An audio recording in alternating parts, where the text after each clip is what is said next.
Assalamualaikum teman-teman. Saya akan mempresentasikan Kesultanan Maritim masa Islam di Nusantara. A. Masuk dan berkembangnya Islam di Nusantara. 1. Penyebaran agama Islam di Nusantara. Informasi mengenai kondisi Islam di Nusantara di masa awal penyebarannya dapat diketahui berdasarkan catatan-catatan perjalanan musafir, seperti Marco Polo dan Ibnu Battuta. Bangsa Arab, Persia, dan Gujarat memainkan peran besar dalam proses penyebaran Islam di Nusantara. Samudra Pasai adalah kerajaan utama di Nusantara yang bercorak Islam. Berdasarkan bukti adanya makam Sultan Malik As-Soleh yang berangkat tahun 696 Hijriah atau 1297 Masehi. 2. Teori-teori masuknya agama Islam di Nusantara. Teori-teori itu ada 3. Yang pertama, teori Gujarat. Menurut teori yang didukung oleh Snow, Horje, W.F. Surtham, dan B.H.M. Flekke ini, Islam masuk ke Nusantara sekitar abad 13. Dibawa oleh para pedagang Islam dari Gujarat, India. Yang kedua, teori Mekah. Menurut teori yang didukung oleh Buya Hamka dan J. V. Vander ini, pengaruh Islam telah masuk ke Nusantara sekitar abad 7, dibawa langsung oleh para pedagang Arab. Yang ketiga, teori Persia. Menurut teori yang didukung oleh Husain Jajaningrat ini, Islam Indonesia dibawa masuk oleh orang-orang Persia sekitar abad 13. Beberapa kesultanan bercorak maritim. Ada 6. Yang pertama adalah Aceh, abad 1507. Letak Aceh. Sultan terkenal Iskandar Muda. Yang kedua, nama Kesultanan Demak, abad ke-1500. Letak Demak, Jawa Tengah. Sultan terkenal Raden Patah. Yang ketiga, nama Kesultanan Mataram, pada abad ke-1586. Letak Yogyakarta. Sultan terkenal Senopati dan Sultan Agung. Yang keempat, nama Kesultanan Banten, abad ke-1526. Letak Banten. Sultan terkenal Ajeng Tirtayasa. Yang kelima, nama Kesultanan Goa Talo, abad ke-1528. Letak Makassar. Sultan terkenal Hasanuddin. Yang keenam, Ternate dan Tidore. Ternate pada abad 1257. Yang Tidore 1322. Letak Maluku. Sultan terkenal Babullah yang di Ternate, Nuku yang di Tidore. 1. Kesultanan Aceh. A. Lokasi dan sumber sejarah. Terletak di Aceh Rayuk, sekarang Aceh Besar. Kesultanan Aceh pada tahun 1507 sampai 1903 didirikan oleh Ali Mughayat Shah pada tahun 1496 di atas bekas wilayah Kesultanan Lamuri yang ditaklukkan Mughayat Shah. Sumber sejarah tentang kesultanan ini adalah kitab Ustasulatin karya Nuruddin Ar-Raniri tahun 1637 yang berisi tentang silsilah Sultan-Sultan Aceh dan batu nisan makam Sultan Ali Mughayat Shah. B. Politik, sosial, ekonomi, dan budaya. 1. Kondisi politik pemerintahan Kesultanan Aceh sering dilanda konflik di antara penguasa kesultanan itu sendiri. 2. Meskipun Kesultanan Aceh merupakan negara Islam, kehidupan masyarakatnya tetap bersifat feodal. Yang ketiga, dalam hal perekonomian, komoditas Kesultanan Aceh adalah rempah-rempah dan bahan tambang. Yang keempat, di bidang kesusastraan dan agama, Aceh melahirkan beberapa ulama ternama yang hasil karyanya menjadi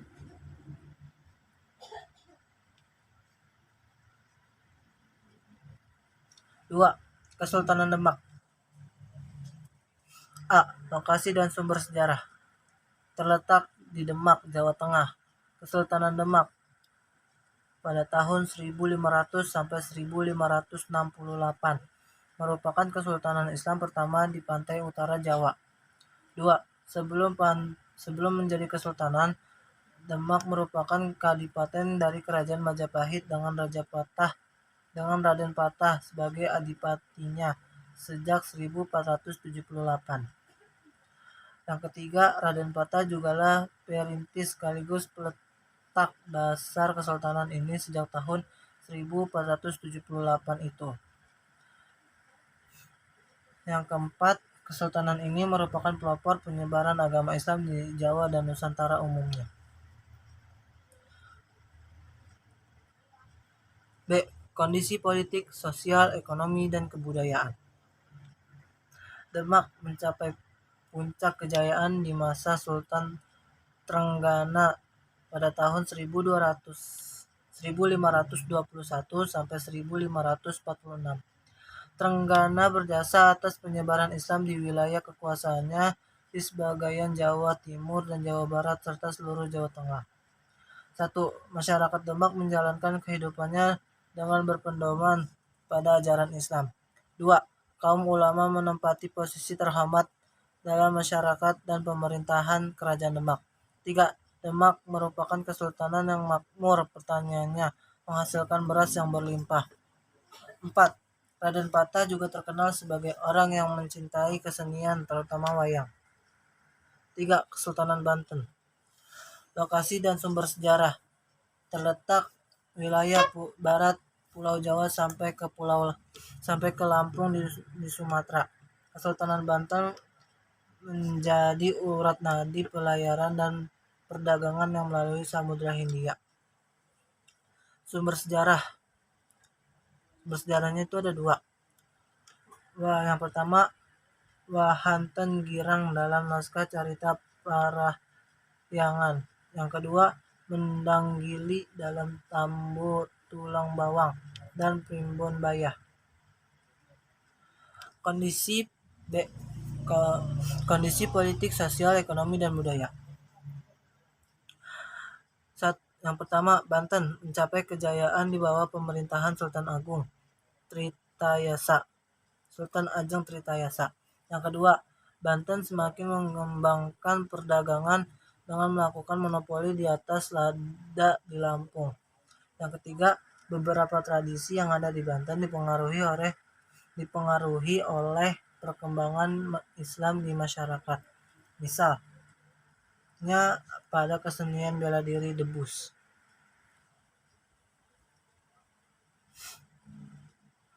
4. Kesultanan Maritim. Kesultanan Mataram. A. Lokasi dan sumber sejarah. Kesultanan Mataram berada di antara Kali Opak dan Kali Progo yang mengaliri ke Samudra Hindia. Pada 1586, Panembahan Senopati memindahkan pusat pemerintahan dari Bajang ke Mataram. Kesultanan Mataram atau Islam tidak ada hubungannya dengan Kesultanan Mataram Hindu, kebetulan saja memakai nama yang sama. B. Kondisi politik, sosial, ekonomi, dan kebudayaan.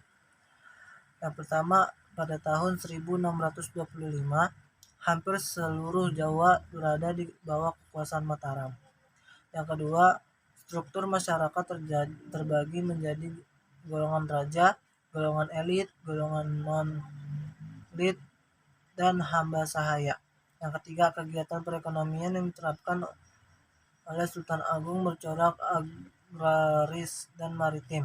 Yang keempat, pada masa pemerintahan Sultan Agung, ia dikenal sebagai seorang ahli politik, sastra, filsafat di Jawa, serta agama.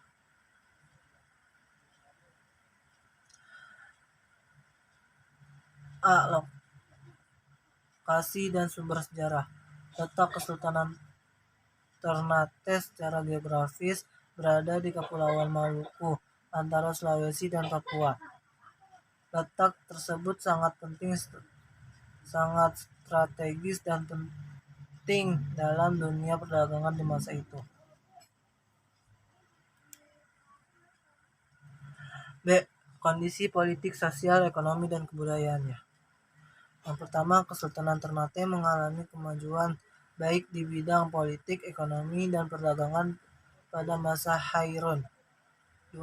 Kehidupan ekonomi Kesultanan Ternate didukung oleh hasil bumi utamanya yaitu rempah-rempah serta kegiatan perdagangan dan pelayaran yang maju. 3. Kesultanan Ternate memiliki andil yang sangat besar terhadap kebudayaan Nusantara bagian timur. Ini adalah gambar lukisan kondisi perairan Kesultanan Ternate.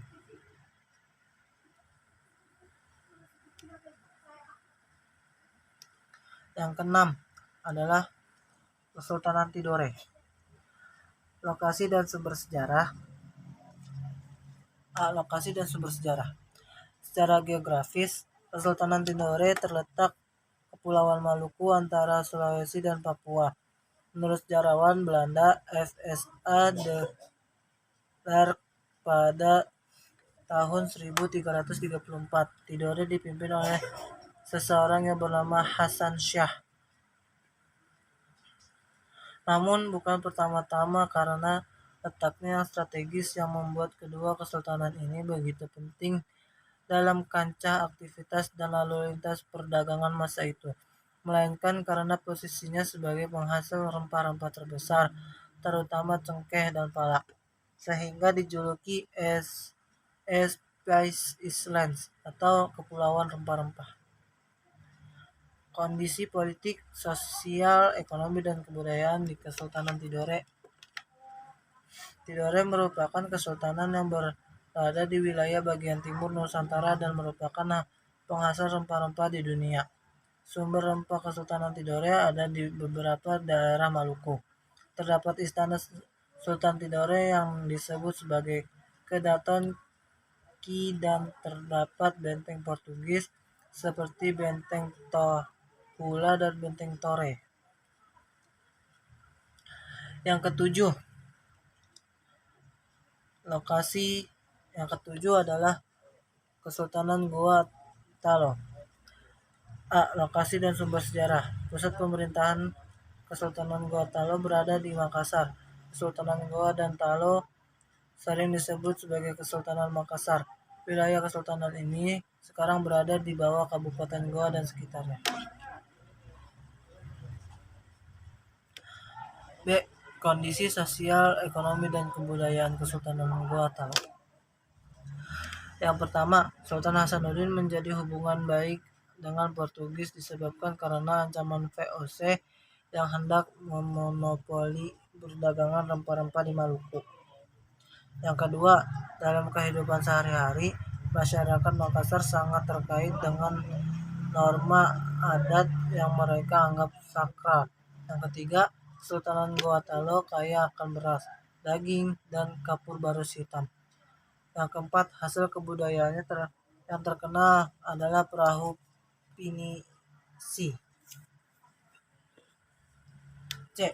Warisan kesultanan-kesultanan masa Islam dan kehidupan masa kini. Dibagi menjadi dua, yaitu sosial budaya dan politik. Yang sosial budaya, yang pertama, arsitektur, termasuk bangunan makam. Yang kedua, sastra. Yang ketiga, kaligrafi. Yang keempat, sistem kalender. Yang kelima, aksara. Di politik, pada masa Islam, gelar raja diganti dengan sultan, yaitu suatu kata dari bahasa Arab yang berarti penguasa kerajaan, atau susunan yang kemudian menjadi sunan, juga dari bahasa Arab yang berarti juga yang disembah atau dihormati.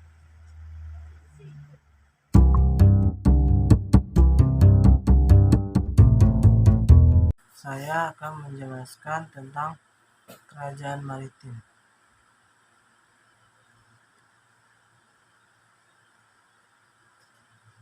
Daftar isi. Apa itu kerajaan maritim? Kerajaan maritim di Indonesia. Kerajaan Maritim Islam Nusantara. Apa sih kerajaan maritim itu? Kerajaan maritim merupakan sebuah pemerintah yang mengandalkan keberadaan suatu perdagangan dan perjalanan sebagai dukungan ekonomi dalam suatu pemerintah. Contoh dalam pemerintah, termasuk pemerintah laut, termasuk kerajaan Sri Lanka dan pemerintah Islam di wilayah Indonesia.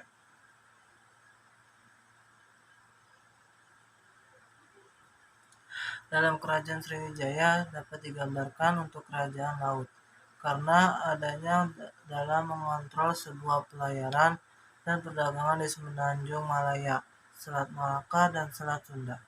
Bahkan, dalam masyarakat dapat mengontrol dalam wilayah Tanah Genting Kra di wilayah Thailand.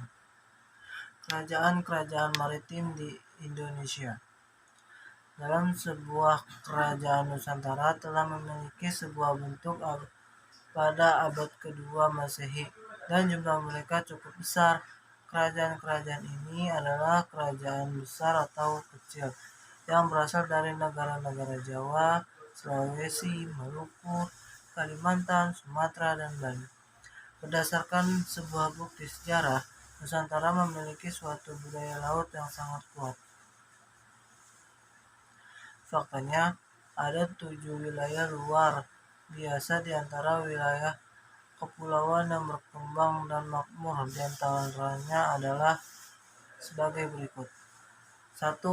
Dinasti Cailendrawangsa dan Sanjayawangsa yang memerintah dalam wilayah Jawa Tengah dari abad ke-7 hingga ke-10. Dalam sebuah pemerintah dalam suatu kerajaan Tanjung Jakarta pada abad ke-3 sampai 690 Masehi. Yang ketiga, kerajaan Pase Samaria atau Pasai, yakni pada tahun 1225 hingga tahun 1524 Masehi. Yang keempat, kerajaan Banten pada tahun 1481 sampai 1531 Masehi. Yang keenam, kerajaan Dharmawangsa di wilayah Jawa Timur dari tahun 1901 sampai 1016 Masehi. Yang ketujuh, pemerintahan Srivijaya atau Sayap Malaysia Bersatu. Yang kedelapan, Dharmapala dan Balaputradewa di wilayah Sumatera Selatan dalam abad ke-8 sampai abad ke-9 Masehi. Yang ke-9, kerajaan di wilayah timur abad ke-17. Kerajaan-kerajaan maritim Islam Nusantara. Terdapat kerajaan maritim Islam di wilayah Nusantara, diantaranya yaitu 1. Goa Talo Makassar. Kerajaan Goa dimulai dengan penyatuan 9 distrik, dapat disebut sebagai Pancalaya atau Ketua Dewan Adat, Bate Salapang. Kemudian dalam sebuah kerajaan telah didirikan dengan raja pertama yang memiliki sebuah nama, yakni Tamanurung.